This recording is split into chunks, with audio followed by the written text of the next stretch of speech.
The National Education Forum kick-started on Tuesday, 18 February, with key stakeholders in the sector to discuss reforms in the education sector.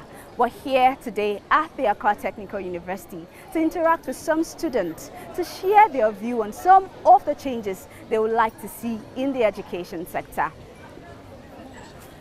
Hi guys. Hello. So I have here with me Francis. Yes. How are you doing? I'm fine, thank you.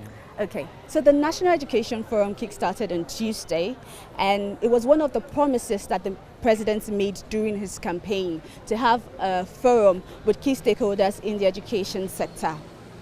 As a student, what are some of the changes you're looking out to see in the education sector? Okay, sure, thank you very much. I'm looking forward to see reform issues that address inadequate infrastructure, outdated curriculum, and insufficient resource. But especially, I would look forward to see improvement in the quality education, especially in the rural areas. Okay, so I'll come to you, Fafa. As a student, what reforms do you want to see? All right, so just like my colleague said, he spoke about infrastructure.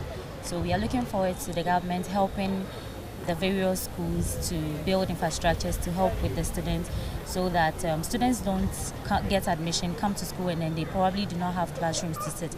We encourage the government to do their possible best so that they will be able to provide classroom facilities and even some computers that will be needed, because as a technical school we do technicals, so we want the government, whilst he's helping other schools, he should also look at us as well, the fashion department, so that if they can give us some sewing machines, and even with the engineering department, the building department, we just want them to focus in education to make sure that all the necessary facilities that we need to have a good education, we have it.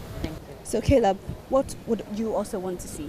Oh, I would like to see like a modification in the curriculum, because you see, I think right now the job opportunities in the market has really changed, and there have been a lot of dynamics there. So I think maybe if the curriculum is being modified a bit, it's going to help suit what we students are being pursued in the university. So if maybe I'm a medical laboratory student, I'm done with medical laboratory, and there are less hospitals around, where am I going to work?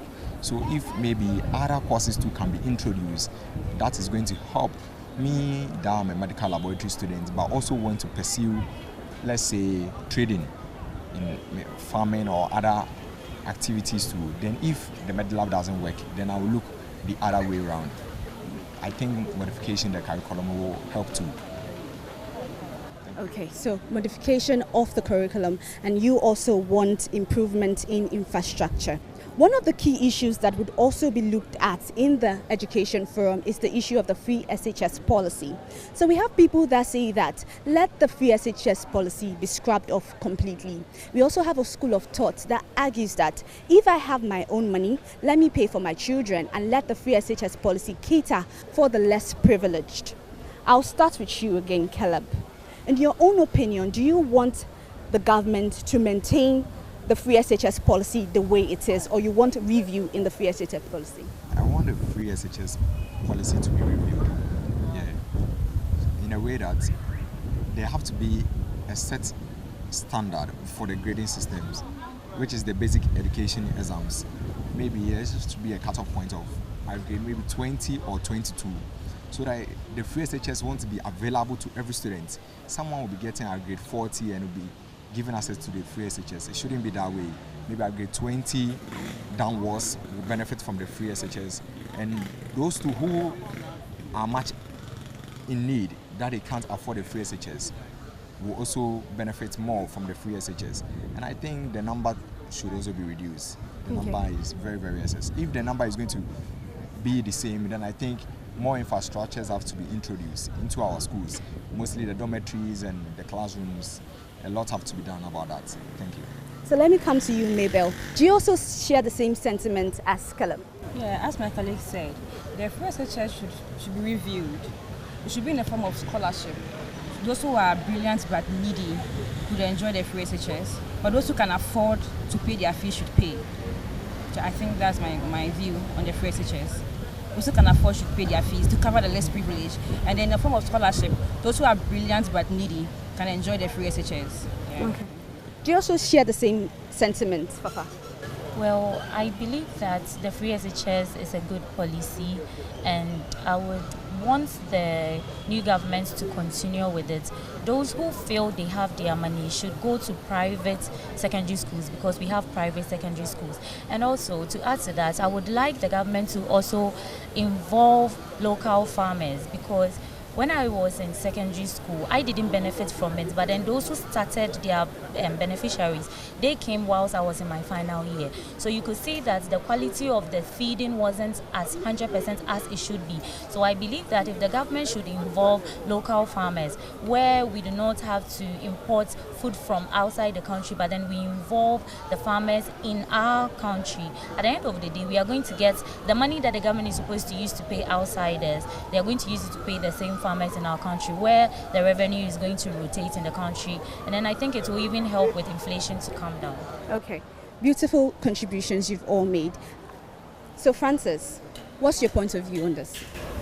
I think the free SHS is a good policy, but I would suggest we are open for any adjustment that the government wants to make it suitable. But I would like to say, if those who want to pay, they should allow them to pay. Okay, I think one thing that you guys have all said is that if you have your money and you want to pay, you should pay. And the free SHS policy should cover just less privileged children. Another promise that the president made during his campaign was that he was going to cover tuition for first-year students in the university. With Ghana's current economic situation, do you think this is what we need to provide access to quality higher education for students? I'll start with you, Mabel. We don't need that for now. So after paying their first year tuition, what next? Second year, what happens to them? Will they drop out? Or do they have to go and look for their own ways and then come and pay their fees? So I think there should be other things to work on, not paying their first year fees. What are some of the other things you think they should work on? You should work on jobs. After school, most of the graduates are home doing nothing, self-employed, which is not a bad thing. But I believe if they channel their energies into the job sectors, now we know there are no space for government workers. That's what we've been hearing. Yeah. But I think if you should invest into that aspect, after school you have a work to do. Not just going to school and come and stay home. Or you go to school and you're not going to sell something. Sometimes after school, your field of study is not even on the field. You have to find something else to do. So I think the energy should be on the field, not the education sector. Yeah, thank you. Caleb. Yeah, I agree with what my sister said. Yeah, I think the energy should be channeled to the job sectors because, as she said earlier, we always have been hearing that there is no jobs available for we that want to enter into the government sectors. So if more job opportunities are being laid out or carried out in the government sectors, then it's going to benefit us, which that money that they are going to invest in, because a lot of universities are already facing financial challenges. Some of them are even facing infrastructure challenges. That money can be used to do a whole lot of infrastructure or provide for those universities. That's going to help the students who can afford. So that after school, the job opportunities too will be there. That is going to be a back and forth between the youth and always the government. Okay, so Caleb and Mabel have emphasized that the government should focus on creating more jobs. Fafa, do you also share in their sentiment? Yes, I believe what they've said is on the right path, but then I would also want to add, I personally, I'm not on the medical field, but I love to see people in good health. When I was contesting for position in this school, I advocated for 24 hours working of the school clinic. Now, I'm a part-time student, I'm a part-time representative. Look at where students come to school at 5 p.m. and then they close somewhere 10 p.m. and then the clinic closes at 8 p.m. If something should happen, someone is not feeling fine, how then do we attend to the person? I believe that the government should channel their energy where they would have to. There are some nurses that are done with school and then they are home. Why don't the government go and recruit them back into the system, place them into the various schools that we have? There should be more people in the school to help serve the student when it comes to their health. There should be even people that would help with infirmary or even Red Cross. At the end of the day, we have students that are med-lab students, SLT students. They learn from the best. They can even do their internship or their attachment on campus. They necessarily do not have to go to other hospitals or anything. So I believe the government should also look at that part and then add water supply to the schools as well. Okay. Beautiful contributions you all have made. So Francis, what are some of the things you think the government is not paying enough attention to in the education sector? Probably is the infrastructures. Okay. Looking at the stress students have to go through. Sometimes I've been listening to news and I'm seeing other students not having the classroom to study. Some study under trees. Yes.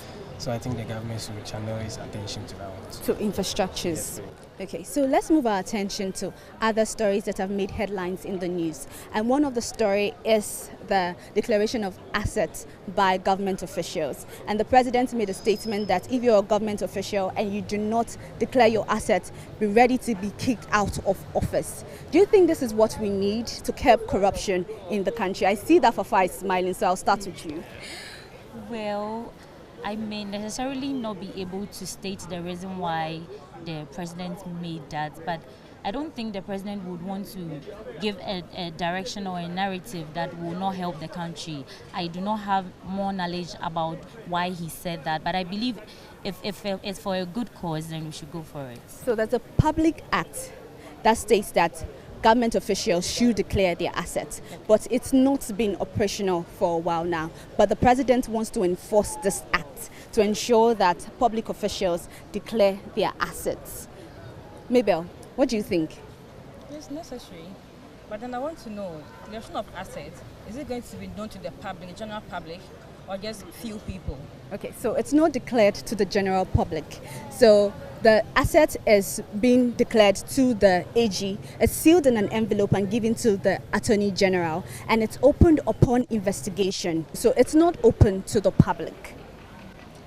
Okay, that's up to them, but I think it should be open. So I don't think if it's open to just a few people, it's going to stop corruption in any way. But I think if it's open to the general public, we know what's going on as citizens of the country. But if it's just few people, there could be conflict of interest. So you want know the person and just cover up. Okay, so you want the acts to be reviewed so that the declaration of assets is open to the general public. Caleb. Yeah, I agree with her. It should be open to the general public so that we all know what is in the asset. You can't tell me the asset declaration will be in a sealed envelope and given to the AG whilst we don't know what's in there. Then it will be open upon investigation. Then if it's going to be open upon investigation, then I think then a third party should be employed, rather, like a different organization or an independent body should be given this job to do, not the AG. That's my suggestion. Okay, so we've been interacting with students from the Accra Technical University, and they've shared their views on some of the key reforms they are looking out to see in the education sector. From the Accra Technical University here in Accra, my name is Esther A.C. Nkrumah.